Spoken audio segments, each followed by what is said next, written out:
నమస్తే. సతీష్ లోకండి వ్లాగ్స్కి స్వాగతం. ఇవాళ మనము ఖర్జూర పండ్ల గురించి తెలుసుకుందాము. ఖర్జూర పండు అనగానే అందరికీ నోరు ఊరుతూ ఉంటుంది. ఇందులో చాలా రకాలు ఉంటాయి. ఇది ఇలా మనం తీసేసుకున్న తర్వాత మనం గింజను ఏం చేస్తుంటాము, జనరల్గా అయితే ఇలా తీసేసి పడేస్తూ ఉంటాము.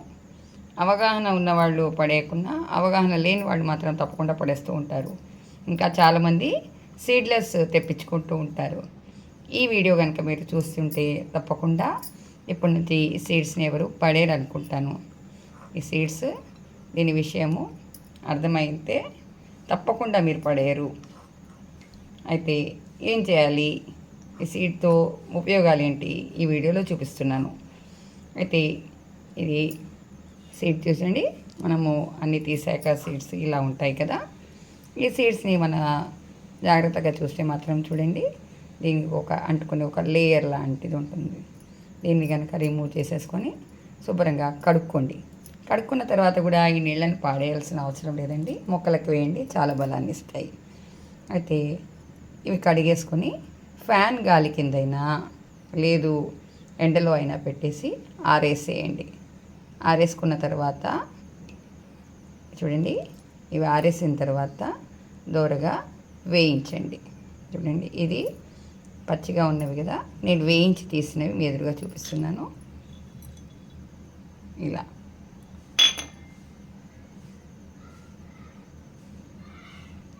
లో ఫ్లేమ్లో పెట్టి ఇలా చక్కగా వేయించుకోండి. చూసారు కదా, ఇది వేయించనివి, వేయించినవి వేరియేషన్. ఓకేనా? తర్వాత మీరు దీన్ని కచ్చాపచ్చగా దంచైనా లేదు అంటే నేరుగా అయినా మిక్సీలో వేసేయండి.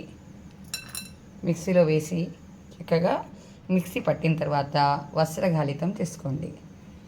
ఇది ఇలా రెడీ అయిపోతుంది అన్నమాట. ఇది చూడ్డానికి అచ్చంగా కాఫీ లాగా ఉంది కదా, దీని అరోమా కూడా కాస్తంత కాఫీ లాగే ఉంటుంది. అయితే దీన్ని ఎలా వాడుకోవాలి ఈ విషయము తెలుసుకుందాము. మీరు రోజువారీగా చేసే మసాలాలలో ఇది ఉపయోగించుకోవచ్చు. నేను ఇక్కడ పసుపులో కలిపాను. ఇది మనం కూరగాయల్లో వాడుకునేటప్పుడు, వండేటప్పుడు వాడతాం కదా, అప్పుడు ఇది ఈ పసుపును వాడుకోవచ్చు. ఇంత క్వాంటిటీ మనం తీసుకుంటాం, ఎక్కువలో ఎక్కువ. నేరుగా మనము వాడేటప్పుడు మాత్రము, మనము స్మూతీలో గినక వేసుకునేటప్పుడు మాత్రము మొదటగా పావు చెంచాతో స్టార్ట్ చేయండి. దాని తర్వాత అర చెంచా స్టార్ట్ చేయండి. ఎందుకో అని చెప్తే అలవాటు లేని విషయం కాబట్టి మీకు మన శరీరానికి అలవాటు చేసే వరకు తక్కువ నుంచి స్టార్ట్ చేస్తే మంచిది. ఇది నేను పసుపులో కలిపాను. ఇంకా వచ్చేసి ఇక్కడ గరం మసాలా పౌడర్లు కూడా కలిపాను. గరం మసాలా పౌడర్లు కూడా మీరు సమభాగంగా కలుపుకోవచ్చు. లేదు తక్కువ కావాలి అని అనుకునే వాళ్ళు తక్కువైనా కానీ ఇందులో కలిపేసుకోండి. ధనియాల పొడిలో, గరం మసాలాలో ఎందులో అయినా మనం కలుపుకొని మనం వంటలలో వాడుకోవచ్చు. అంతేకాకుండా స్మూతీస్ చేసుకున్నా కానీ, ఎలాంటి జ్యూసెస్ అయినా, ఇంకా వచ్చేసి మిల్క్ షేక్స్, ఇందులో వెజిటేబుల్ సలాడ్స్, ఫ్రూట్ సలాడ్స్కి స్ప్రింకిల్ చేసేసుకోవచ్చు. ఇంకా ఎలాంటి మీరు వంటలు చేసుకునేటప్పుడు మాత్రం ఇందులో ఒక భాగంగా మీరు వేసుకోండి. ఇది వాడుకునే పద్ధతి. ఇక దీని ఉపయోగాలు అంటారా, అసలు శరీరం మొత్తంలో కూడా దీని ఉపయోగాలు లేవు అని చెప్పొచ్చు. ఎందుకు అని చెప్తే ఇది జీర్ణక్రియకి చక్కగా ఉపయోగపడుతుంది. రక్తంలో గ్లూకోజ్ శాతాన్ని నియంత్రించడానికి కూడా బాగా పనికొస్తుంది. ఇంకొకటి వచ్చేసి ఇది చర్మానికి కూడా, చర్మ సౌందర్యాన్ని కూడా మెరుగుపరుస్తుంది.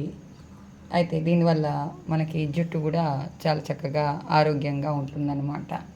ఇంకా మలబద్ధకానికి, కాన్స్టిపేషన్కి కూడా ఇది చక్కగా పనిచేస్తుంది. ఇందులో చాలా చాలా మంచి ఉపయోగాలు ఉన్నాయన్నమాట.